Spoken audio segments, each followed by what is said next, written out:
Well, I was going to say that one of the things that while Howard was talking, it reminded me of Hans Scharoun and his early Berlin concert hall, which was also in the round, but it was very different, like you're saying. But Hans Scharoun drew this as this giant flaming kind of apparition of positive energy in the world that this concert hall and the experience between the audience and the folks in it were supposed to be kind of experiencing. So it seems like that kind of connects with the with this idea of having technology together with it. And I have to say that when the New World Center first opened, I had guests from Amsterdam who had come in very much into the art scene in Europe, and they had never seen anything quite like the projections, not only on the inside, no, on the inside of the building, but also on the outside of the building. It was really, I think this was really Gary's first kind of integrated building that brings together the technologies and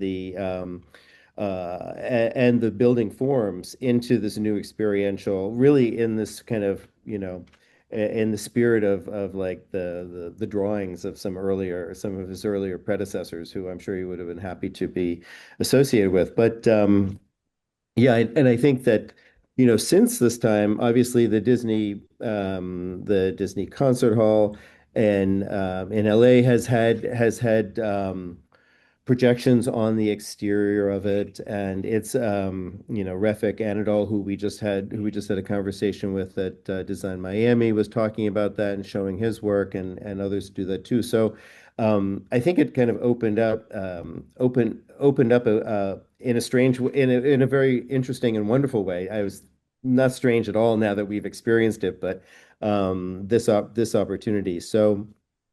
But I was also going to say that one of the really cool things is the way the concert hall, we're talking about the sails. The sails are kind of these forms that, Gary had often had on the exterior of his building. So that's why when I mentioned the Disney Concert Hall, it's almost like, inside out, the inside out version of the New World Center. But Gary was kind of going back to his roots. His early work was very quiet on the outside, and then on the inside, people would think it was a they would think a home and studio like the Danziger studio. I remember walking by and seeing that in Venice. They would think it was a warehouse, but it was actually somebody's house and somebody's studio. And there was a lot of activity inside. And inside, there were all these shapes and these stairs going all over the place.